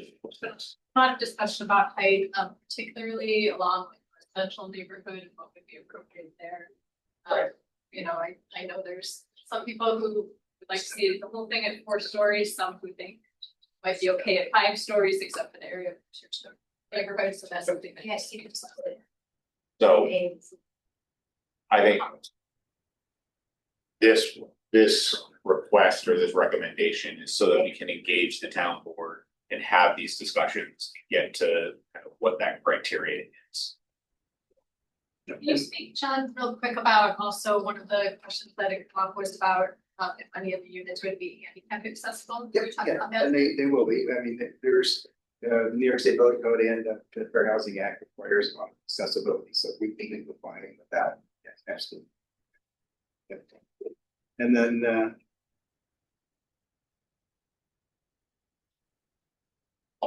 and back to your building height, you know, we're sensitive to that as well. Economics, you know, if we can expand the building and get more units and lower height, we'll obviously we'll entertain that in certain zones if we can help make that work. But right now we're trying to get approval to get the overlay applied to the zone and then say, okay, now how can we get all these parts and pieces? Yeah, as part of this, we're gonna develop that master plan. That has to be part of enabling that MU. So. So this kind of shows, this site just shows the green space, the parking, the configuration. It's got some red zones there. I'll get that on the next slide. I think we can flip to the next slide.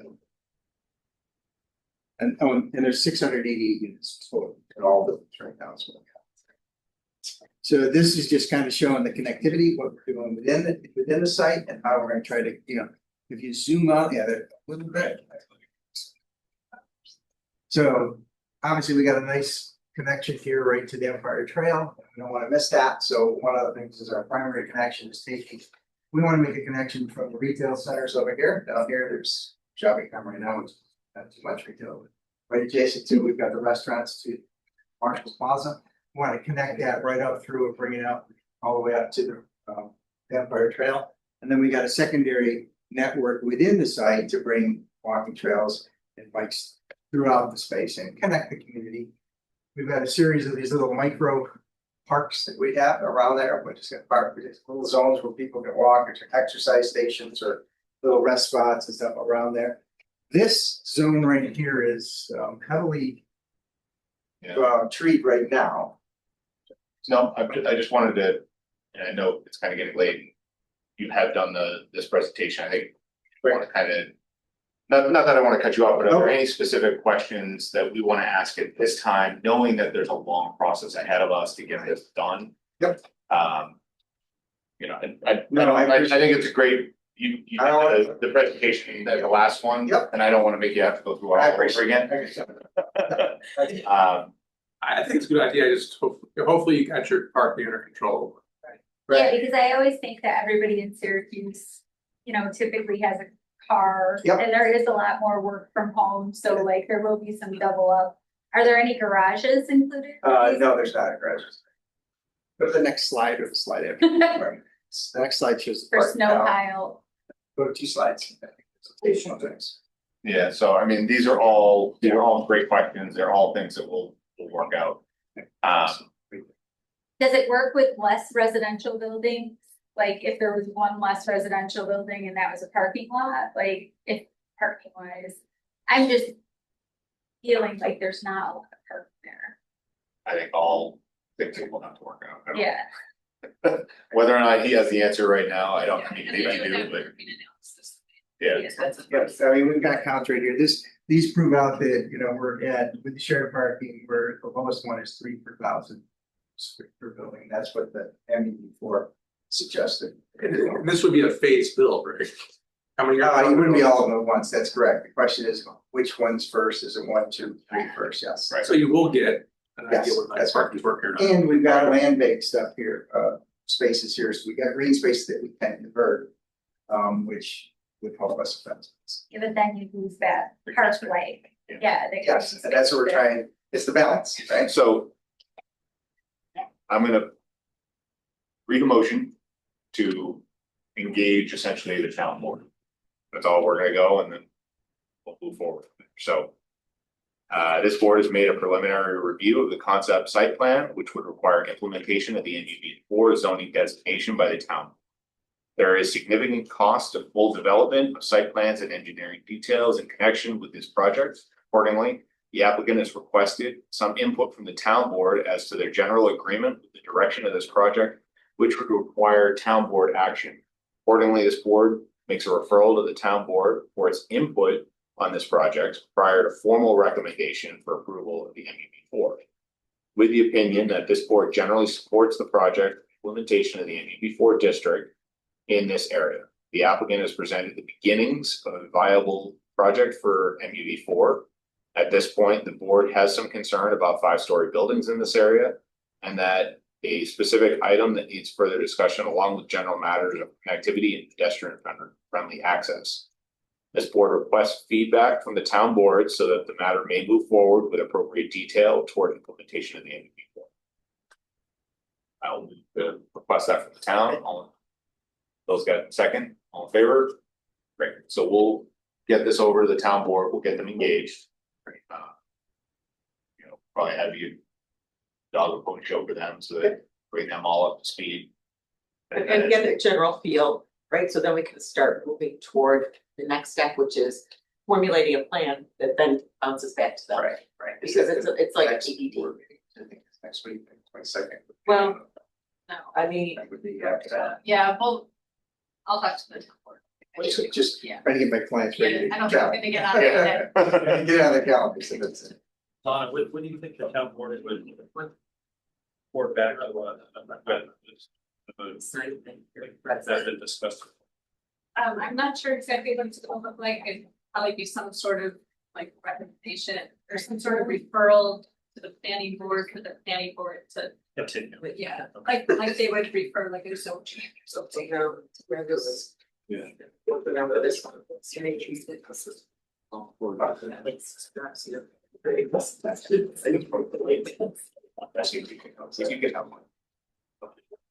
thank you so much. Thanks, And I'll get back to you, John. All right, thank you. All right, next up, we have amended upstate pathology, there's a concept presentation. I might have brought you a card, jacket. All right, we're gonna try and keep this to about 10 minutes, the presentation, it's concept. I can make it 5. Great. Agree. Love it. No signs, no 5. Please, done reading. I dog. don't wanna read anymore. So I'm Kurt Charlin with Colliers Engineers. Sorry, say your name again, Kurt. Charlin? Charlene. Charlan. Charlene. Yeah, Charlene. Charlan. Charlan, that's right. And we were the site civil for the project but we're here for applicant. Well, we're here requesting site plan amendment for a modification that came up through as kind of design has evolved for the drone pad, which is located on the end of the building. We did originally have a drone pad there. It was like about 140 square feet or so. At that time, the pathology lab, the upstate team hadn't really developed their program they were looking for. So since then, they've been working internally. They understand what they're going to be using as the program develops further. So we've expanded that. So now it enlarged quite a bit, about 3,500 square feet, maybe a little bit less. So in doing so, we wanted to present the plan with that looks like. So approximately like 95 by 37 and a half or so on the end of the building. There's some stone and a fence, landscape fence, screening fence that would be around. That would be like aluminum, about a 6 foot high, The pad itself is just a concrete pad. There may in the future be some stanchions or something, I think that the drones actually land on, so they're not landing right on the concrete. Just about a little bit off, but this is a quick visual that the construction team pulled together for what the fence that's proposed around there, fence around there, and again, 6 feet high. I know there was a question that was sent to this Don't build an 8-foot. it's not 8 foot, 6 foot. 6 foot. 6 foot. I No mean, barbed wire. there was discussion about doing it 4 foot, which is why I think a couple of documents had it on there, but I don't think that provided enough security. Eventually have people, getting inside the fence or whatever. And the above safety. So, in doing to the pad, because the pad increased a little bit, it encroached into the bioretention stormwater stuff that was adjacent to the building there. So we had extra capacity in there as well, but we still had to kind of regrade that. So what in doing so, because we added another walk, I don't know if I'm going to skip back to that site plan. We did add another, because originally the access for this came out to the parking lot. We added this walk, which is kind of nice anyway. It heads out to the main intersection. Ultimately, the plan kind of for pedestrian movements. So that worked out pretty well. So we accommodated that with some minor modifications to the shape of this bioretention as well as the one in front. So we have more than adequate stormwater modification in there. So you'll get that updated. It's already all updated. We said everything. Okay, so Mark will have. Needs Okay, look at it. everything. Drainage, work, we just did the whole package. Other than the fence, I'm sorry, there's landscaping? There was landscaping as well. We also modified that. We submitted all that stuff, so Mark has all that. So everything's been But the updated. landscaping is generally the same as what was. Generally the same. We just shifted some trees around, just kind of pushed them around, but didn't add any, Yeah. just kind of moved any, because there wasn't really a tremendous amount of impact. It's just that it got pushed out. So again, on the outside edge of the pad, we're just gonna have some landscape stone in between there and the fence, Landscape stone. Yeah, just like a pea gravel or something like that, that's just decorative. Just more to, rather than having grass in there that they have. Where's In between so the pad itself is about 8 feet off the fence line. Again, they don't wanna have the fence right against where the drones are gonna land, so they needed a bit of a buffer. So rather than have grass in there, we're gonna have just like a landscape stone in between there. There's still a slope that goes down to the fire, so.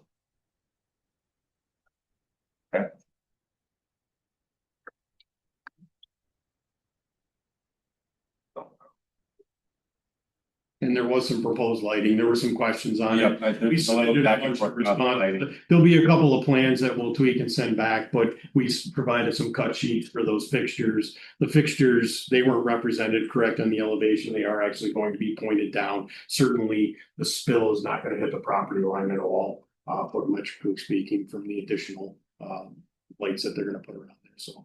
We have all those comments, we verbally replied to them, but we'll update the plans as well. Yeah, I mean, with the stone, we generally don't like to see like a pea gravel or anything like that. Okay. It's using threes in there. Okay, You can that's use fine. using threes, Okay. call that out. Yep. Did all the engineering, so we'll make any final comments, we'll get those over to you. So the fence, I see there's 3 doors on this elevation. The fence surrounds 2 of them, is that correct? Is there 3 door? I think there's only a couple. I guess what I'm getting at, this, I'm not sure if it's accurately representing it. It seems to me that the fence goes around. Yeah, it's being cut, it's being cut through the middle of the drum. So you're seeing a little bit of the fence on the right hand side, like just to the right of your house. I think that. I think you're on the, I think the fence is on the other end of the elevation. Anyway, this is the. Right, but that's the far end of the Right. drone pad, right? So Correct. it's being cut on the left, it's being cut on the right. That section cut is going right down the middle of the drone pad, so. You're seeing a little, because if you go back to the aerial. The fence is behind us. Right, in this, Section cut, yeah. so, yeah, so it's being So cut. there's a door here on the outside edge of the fence. They're both on the outside. There's no doors in the fence area itself. So Eric, you see where at the very top where it juts out from the building and then north? That's what you're seeing in the drawing. Right. That's that little piece that you're seeing in the drawing. The section cut's being cut to the left of that. Looking at the. Okay. If it makes sense to you architects. I was looking at it and I was like, it seemed to me that it should come out more this way, but I Don't worry. totally defer to the architects. Okay, we're inside the fence looking at it, Erin, that's all. Like you're on the pad looking at the building. I believe, yeah, it's. Okay. Yeah. Man, you guys are happy with it, I'm. It makes sense to us. So here, if you go back to the plan, if you look at the cut line, Yeah, probably. yeah, that's where they're cutting it. So Let's say, yeah, if they did it over here, we'd just be looking at it, so, yeah. Okay. I guess it's, Okay. So Joe 2s and 3s in there. We'll get feedback from. yeah, I think everything. It's like this. Yeah. How big Bigger. are these drones? Are they gonna move them around? Well, they're probably more likely to move pea gravel around than they are. Yeah, right? It's some sort of like a landscape decorative stone. Yeah, we typically, we don't like the smaller stuff, you know, it's 2s and 3s at minimum. And I'm just thinking that to walk on it, to land on it. Well, they're not landing. They're not on that, the pad itself, so these boxes are what I mentioned, what they actually, I believe, it's not fully developed, but they may have smaller platforms that a robot actually kind of rolls out underneath and collects the sample, brings it back in, so there's no human interaction with it. So, but that's all, this is really just a concrete pad with a fence around it, and then there's just a buffer from the fence to the pad. Yeah. Okay. Any other questions? No. No, okay. Thank you. Yeah. Appreciate it. Thank you. Next up, we have amended Saab. We'll move on. Oh, not for right now. I just wanted we would like to come back and talk to the board about the idea of the sidewalk on platform. Okay. Discussion. I think Sit down with you guys. Yeah, we can probably work that in a work session. I've heard rumblings of it, but. Ilana. Yeah, no, right. Okay, we'll get something set up. We'll try and figure that out. Thanks, everybody. Thank you. All right, Saab. All right. The HVAC guy. Yeah, failed HVAC guy. My name is James Dam. I'm here with Cliff Felton from Saab. James. Dam, D-A-M. It's gonna be, is it? I mean. Yeah. I'm with QPK. So we were here a while back. We're looking to amend kind of the previously approved layout for the site based off of 2 criteria. So one of them, we had some unforeseen conditions during construction, and then based on Saab's kind of updated operational standards, we have some new security requirements that we have to meet for them. So what we are aiming to do here, this is kind of in 2 parts. The bigger one of the 2 is the change to where we were removing asphalt. So previously, as what was already approved in the rear, we kind of expanded the rear drive to accommodate larger vehicles coming in and out. So to meet the impervious to permeable ground surface requirement, we were going to be removing some existing asphalt from this secure lot, which was previously used by the Film Hub to host catering trucks, RVs, things like that back when they were filming those Hollywood blockbusters. What we want to do now, because this has to remain a secured lot, we would like to forego the removal of existing asphalt, take out the previously proposed planting, place it in a different location, because with their requirements, they can't have people in here maintaining that proposed landscaping. So what we'd like to do, because we're going to be running electrical out, the only thing that we are keeping is the new light pole that was previously approved in this location here. So running electrical to that, out beyond the perimeter of the fence, up and over, so this is kind of the second part. We have EV charging that was previously approved to sit along in this location. The transformer, the small transformer and the small electrical panel were previously scheduled to be housed in an existing electrical room adjacent to the facility space. These now we'd like to move them to the exterior on a small 4 foot by 4 foot pad, which we can see on the next slide. But that is so that if there is ever any maintenance that needs to occur, they do not have to have people coming into a space that would require higher security clearance. They'd have to. This way, it keeps everybody kind of outside, and it keeps that transformer and that panel outside the building. Yes, it's specifically dedicated to these EV chargers, so it keeps anyone from the EV charging company or electricians from having to go inside through this kind of secure area. It keeps, all of that kind of separate. It'll be up against this existing kind of tree and brush area on a small concrete pad. But back to the impervious surface area, what we're proposing is removing a section of parking at the north end here adjacent to 290. We picked these locations, because we feel we'd be giving a little bit more of a buffer back to the street, between the street and the parking lot. These parking spaces are not heavily utilized at all by regular operations. So most people are parking, up closer to the building. By removing these, we're still maintaining the parking count that we're required to have. And then it also does not interfere with existing on-site hydrology. So there are some existing curb basins or inlet basins at the curb line on this north end. And we are maintaining those, we're not touching them. So we've kind of tried to be strategic about where we're moving asphalt here. As well as any asphalt paving and curb removals that have to occur for underground electric, we'd be replacing those in kind, same granite curb. If you would please go to the next slide quick. What we're proposing, new granite curbing at these kind of island locations. This strip currently is planted with evergreens to create kind of that screening between the road and the parking lot. We would be proposing the addition of 4 of the same species or similar species. I'm not a landscape architect, so I can't speak to that. I apologize. But to kind of infill in those gaps to create some more screening. And then at the back end down here, we can touch on the secure lot quick.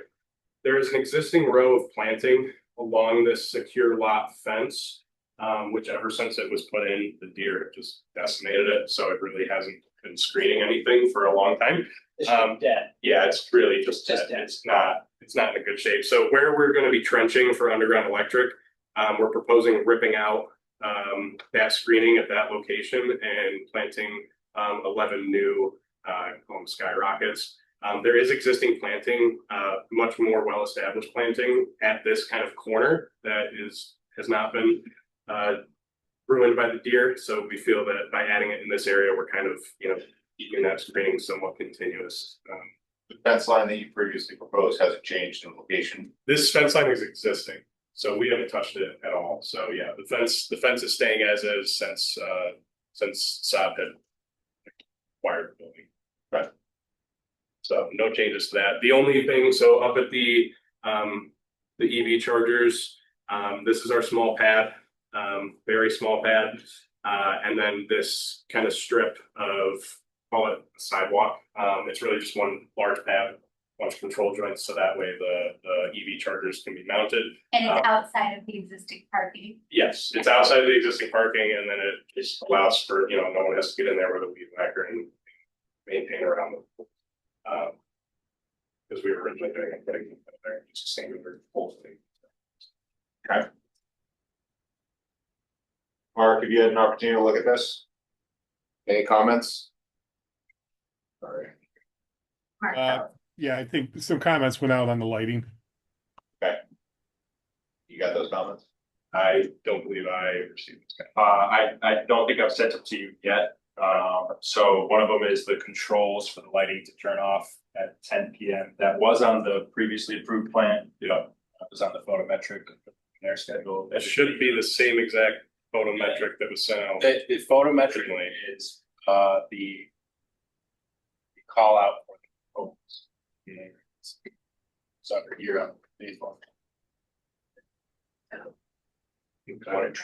So, okay, I have this should be the same exact package, we just took out the old sheets and put in the new, so, I'll have to check with my MVP and see if that got taken off schedule. There's no plan changes. Yeah, From what was originally. Yeah, So we want to just avoid if this is in that package and it gets approved. 100%. That note's not on there any longer. As long as we can note it, if we can verbally note it, then that's acceptable. Well, I mean, Like, you're gonna have an right, opportunity And set it back. Yeah. yeah, mark it up and put it back on. Yeah, it's gonna be put back on the drawing. I don't know why that's not on there at this point, but, Any other updates, that's it. So there, questions? One of the other comments was cut sheets for the lighting. They were submitted under phase one. It sounds like you're proposing the same fixtures. it's all the same, yeah, nothing, the only thing that's changed is we're trying to change the layout of the pavement.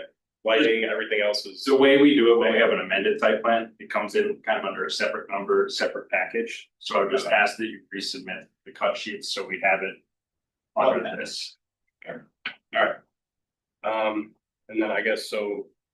Question of clarification for myself and for Cliff, are we gonna have to come back for a second to get the approval for that? Yeah, so this is just concept here, make sure that any comments, lighting, that notes on there. We can handle it in the next one, it's just a. I just asked one question, real quick, the pavement reduction at the front of the site, which it sounds good to me. Is that the entire frontage? Or are you just selectively removing No, so. some and not others? Yeah, so we're selectively removing because again, when this was originally developed by Core, it was a single parcel, but what Saab owns now is split by the property line here. So we want to obviously stay within what they own. And there is an existing basin in this corner here and this corner here for the existing storm structure. We don't want to touch those at all. So what we're doing is we're removing this pavement here, which is equal to what was being removed in the secure lot. So it'll maintain these 10 spaces at the front and then these spaces continuing all the way down the property. So it's a small removal, but it seemed like, the most logical point to take pavement out. Last time when we were in, we noted that this parking lot's kind of contiguous with the Northwestern Mutual property. There was some discussion of possibly matching the light fixtures and or the timing of it. Has there been any progress on that? So that building was sold to new ownership within the past year, I think. That's outside of our, we can't tell your neighbor what you're gonna do. Right, we had discussed it last time. Yeah. Phase one. Being a good neighbor and having the conversation with them about like. For sure, yeah. We've been asked by the planning board to coordinate. We tried. But do you guys have, you're doing the renovation, so wouldn't they go to them and say, hey, when you guys update your lights, switch to these, or are those lights already new? We did give that to the new owners. So the previous lights that were on the site, I believe they were halogen lights and we were switching to the LEDs. So, yeah, that information was all provided to the new ownership. And we have a good relationship with them and the people that manage the facility. So we've been working with them. You can tell them how much it's saving you. We really try. All right, so with this, I think are you good on all your? Yes. All right, so not a ton that's on there. I think this is fairly achievable to get updated. In an effort to try and move this through, since it's fairly minor, if you have updated materials into Alana and Eric by noon on Monday at the latest. I mean, if you can get them tomorrow, that would be fantastic, but at latest, we can try and add you to the next agenda and get it in there and get you out. But you gotta get it in. Yep. When's the next? It'd be the 2 week. So we have The only reason I ask is we have certain obligations to meet for our customers. And from the original phase, because this is a different phase, we are taking possession of the building. hopefully July 13th. So somebody should work like double time tomorrow to get it done. Yeah, we are right on the edge Yeah. of meeting our customers. And you're- Don't miss noon on Monday. No, it'll be there. I need to make sure everybody understands the. Somebody gets overtime this weekend. Yeah. All right, thank you. All right, thank you, folks. Thank you. All right, last up, we've got Burger King. You? There. We had chicken, now we got burgers. Burgers. All right, again, this is another concept presentation. 6300 Thompson Road. Who do we have for Burger King online? Hi, my name is Sky Horton. I'm a civil engineer with APD Engineering that's working on this project. On the line, we have Josh Bezos, who's with Burger King, Jay Florio, who's with the signage vendor, Blair Image, and then Samantha Gardner, who's an architect here at APD. Okay, so I'll ask that you kind of just give us a quick presentation. Generally with the concept stuff, we like to hold it to about 10 minutes. Best we can. Okay, perfect. So I'll go over the site items, and then I'll hand it over to Sam and Jay to go over the building changes and the sign package. So the site scope is primarily focused on operational improvements. That includes replacement of the existing drive-through equipment with the most up-to-date technology, seal coating and restriping the entire parking lot, and then also replacement of the existing monument sign. On the plan, you'll also see that we're proposing to upgrade landscaping throughout the entire site, and we're also reconstructing the ADA parking area to make sure that it is up to ADA standards.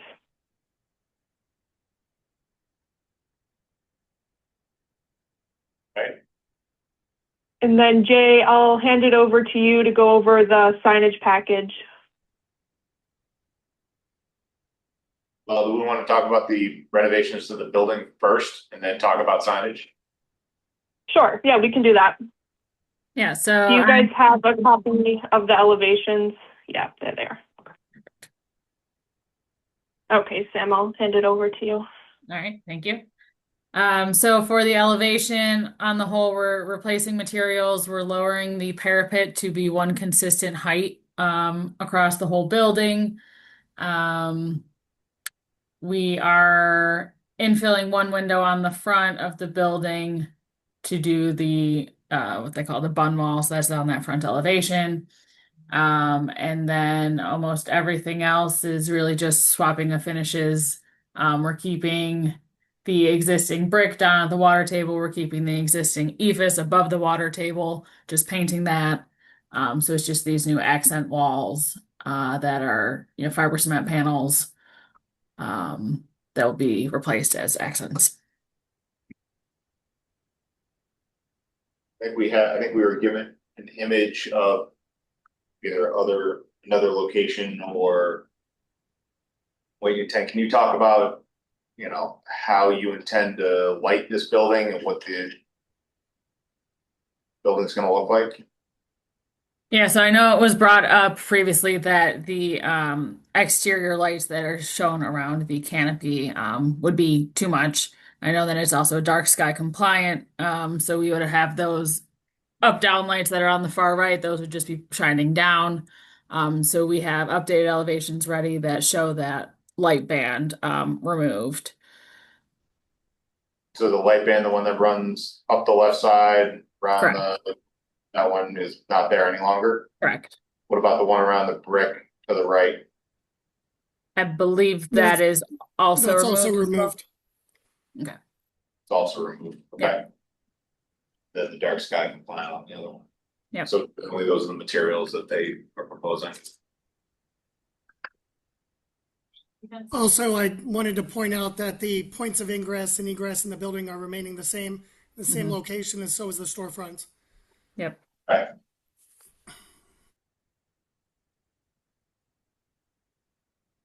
So these were presented as an alternative option.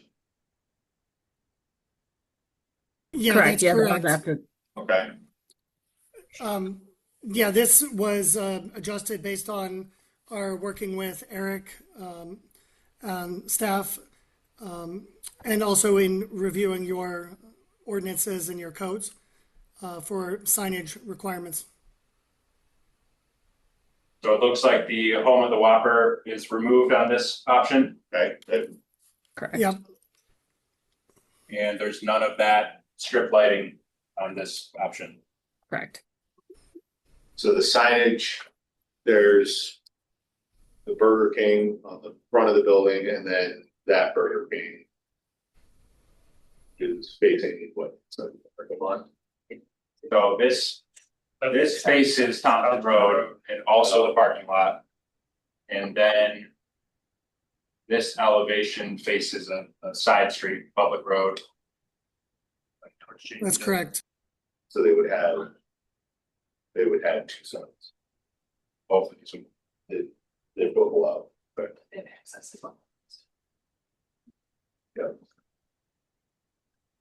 Straight cheese. Also, we would be updating the monument sign. We did get some information from Eric, which cited the code requirements that the sign base be wider than the height of the sign. So this is just a quick update. We still need to do some engineering and design on that, but that's what the monument sign is kind of heading towards right now. That, I believe, was taken from another area within your community. Is that right? Yes, this is from the Erie Boulevard Burger King. They have this style sign. Okay. Questions, comments? We kind of breezed past the site upgrades, but it's mainly the drive-through, like clearance bar, order menu. Are you adding any other drive-through, like directional signage? No, it'll just be that the pavement marking there that says drive through with the arrow, just to separate those two lanes, the bypass lane and the one drive through lane. Okay, so you're replacing the actual standalone monument or directional signs with pavement stencils? Yes. What does note T say? T?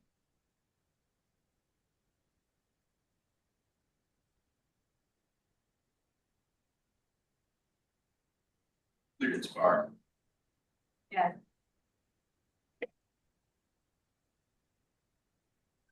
And then you're sealing the parking lot, what are you doing with the ADA?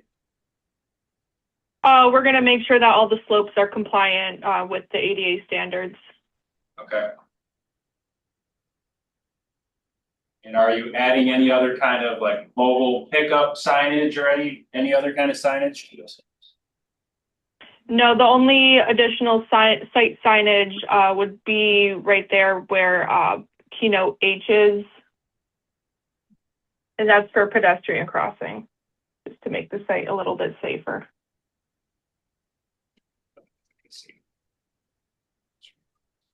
They're DOT approved signs that you normally see when you're driving, like a stop sign or a do not enter sign. Same kind of classification of signs, okay, guys? Okay. There's an image showing what that looks like. I think before we treated that more as like a safety one, not a directional one. Yeah. Once we get it in the package. Yeah, if you could give us some kind of rendering of that sign, please. We should have one in the details. In this package? Yep, so details, it's the first detail sheet, sheet C800 under the sign schedule.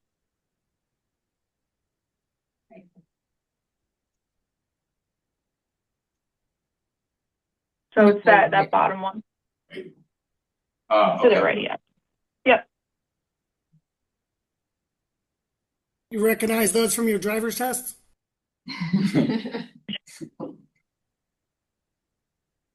Okay, and then you're just adding some landscaping, street trees, we appreciate that.